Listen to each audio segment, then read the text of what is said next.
Shalom, shalom, selamat pagi saudara yang dikasihi Tuhan Yesus. Saya menyapa bagi saudara yang ada di Indonesia, dari Sabang sampai Merauke, baik yang di kota maupun yang di desa. Dan saudara yang ada di Malaysia, di Taiwan, Rusia, Amerika Serikat, Hong Kong, Kamboja, senang kembali menjumpai saudara pagi hari ini. Saya percaya kita tetap berada dalam kasih dan penyertaan Tuhan kita, Yesus Kristus. Haleluya. Selamat datang kembali di channel Pokok Anggur bersama saya, Yosia Krispianto. Mari saudara, sebelum kita bersama-sama merenungkan firman Tuhan, mari kita bersatu di dalam doa. Bapa di surga, Bapa di dalam nama Tuhan Yesus, terima kasih buat penyertaan dan perlindungan Tuhan sepanjang malam dalam istirahat kami. Dan pagi hari ini kami boleh bangun dengan kekuatan yang baru yang Tuhan beri bagi kami. Terima kasih Tuhan, sebelum kami beraktivitas pada hari ini kami rindu untuk merenungkan firman Tuhan, terangi hati kami ya Tuhan. Ajar kami untuk mengerti dan memahami segala kehendak Tuhan bagi kami. Tuhan, ini doa kami, hanya di dalam nama Tuhan Yesus kami berdoa. Amin. Puji Tuhan. Baik saudara, kita akan membaca bersama di dalam Yeremia 29 ayat yang ke-8. Sungguh beginilah firman Tuhan semesta alam, Allah Israel. Janganlah kamu diperdayakan oleh nabi-nabimu yang ada di tengah-tengahmu dan oleh juru-juru tenungmu. Dan janganlah kamu dengarkan mimpi-mimpi yang mereka mimpikan. Saudara, memiliki masa depan yang cerah adalah harapan semua orang. Tidak sedikit orang penasaran dan berusaha untuk mencari tahu seperti apa masa depannya. Berbagai cara mereka lakukan.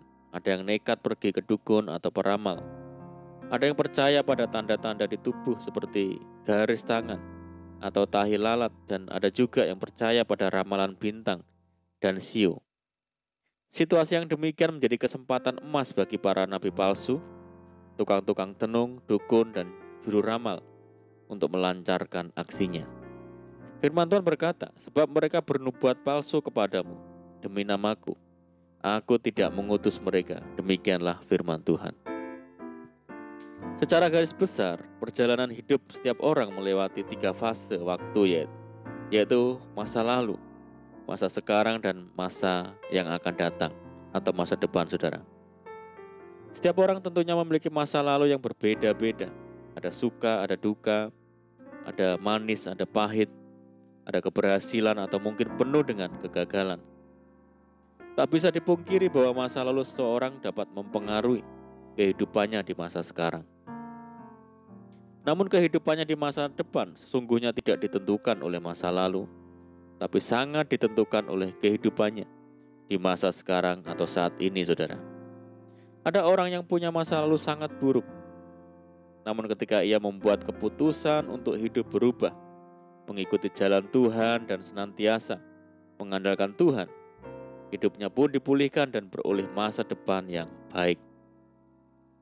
Namun sebaliknya, ada orang-orang yang punya masa lalu yang begitu baik, tetapi begitu ia mulai hidup sembrono, tidak takut akan Tuhan, hidup menyimpang dari kebenaran firman Tuhan, perlahan tapi pasti, kehidupannya bukan semakin naik, tapi malah semakin merosot dan akhirnya menuju kepada kehancuran.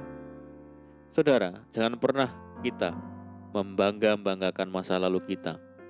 Yang terpenting adalah bagaimana kita menjalani hidup di masa sekarang atau saat ini. Sebagai anak-anak Tuhan, kita tidak perlu khawatir memikirkan masa depan kita karena ada janji Tuhan kepada umatnya, yaitu kepastian akan masa depan yang cerah. Seperti tertulis, sebab aku ini mengetahui rancangan-rancangan apa yang ada padaku mengenai kamu. Demikianlah firman Tuhan, yaitu rancangan damai sejahtera dan bukan rancangan kecelakaan untuk memberikan kepadamu hari depan yang penuh harapan. Pernyataan sungguh ada dan tidak hilang di ayat nats di atas adalah sebagai penegasan bahwa masa depan itu adalah sesuatu yang pasti. Bukan pernyataan palsu atau semu, atau sekedar hiburan, atau sekedar basa-basi. Untuk menjadikan masa depan cerah sebagai milik yang pasti, kita harus memperhatikan bagaimana hidup kita di masa sekarang ini, saudara. Bukan terpaku atau berorientasi pada masa lalu. Jadikan masa lalu sebagai pembelajaran, bahan evaluasi, atau guru yang terbaik. Kita patut meneladani Rasul Paulus yang sanggup berkata, "Aku melupakan apa yang telah di belakangku dan mengarahkan diri kepada apa yang di hadapanku, dan berlari-lari kepada tujuan untuk memperoleh hadiah, yaitu panggilan surgawi dari Allah dalam Kristus Yesus." Dengan kata lain, apa yang kita lakukan di masa sekarang inilah yang menentukan akan seperti apa masa depan kita nanti. Janji masa depan yang cerah adalah pasti bagi orang yang takut akan Tuhan atau hidup di dalam kesalehan. Hidup takut akan Tuhan menunjuk kepada rasa hormat kepada Tuhan. Wujud rasa hormat itu adalah melalui ketaatan kita melakukan segala firman Tuhan. Pemazmur berkata, Tuhan mengetahui hari-hari orang yang saleh, dan milik pusaka mereka akan tetap selama-lamanya. Tuhan menetapkan langkah-langkah orang yang hidupnya berkenan kepadanya. Karena itu jangan hanya bermimpi tentang masa depan cerah, saudara, tapi kita harus mengupayakannya. Kita harus percaya dan mengimani bahwa masa depan itu sungguh ada, dan kita pun harus merealisasikan masa depan itu menjadi kenyataan.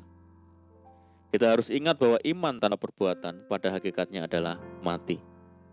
Oleh karena itu, saudara, mari kita percaya dengan sepenuh hati bahwa kita anak-anak Tuhan yang hidup takut akan Tuhan dan memiliki masa depan yang cerah. Mari kita kerjakan apa yang menjadi bagian kita untuk kita lakukan dengan usaha dan ketekunan. Selebihnya Tuhan yang akan bekerja bagi kita. Amin. Puji Tuhan. Mari kita berdoa. Bapa di surga, Bapa di dalam nama Tuhan Yesus, terima kasih Tuhan buat firman-Mu. Ajar kami ya Tuhan untuk senantiasa hidup takut akan Tuhan, taat melakukan perintah Tuhan. Karena kami percaya masa depan cerah Tuhan telah sediakan bagi setiap kami. Ajar kami tekun mengerjakan apa yang menjadi bagian kami ya Tuhan, karena selebihnya Tuhan yang bekerja bagi kami. Terima kasih Tuhan. Saat ini kami menyerahkan hidup kami hari ini ke dalam tangan Tuhan. Berkati kami hari ini, berkati segala usaha dan pekerjaan kami yang kami lakukan lewat tangan-tangan kami. Dan jadikan kami hari ini berhasil dan beruntung. Dan sertai kami hari ini dengan penyertaan Tuhan yang sempurna. Dan mohon petunjuk Tuhan sehingga kami hidup sejalan dan seturut dengan segala kehendak-Mu. Limpahi kami dengan sukacita dan damai sejahtera hari ini ya Tuhan.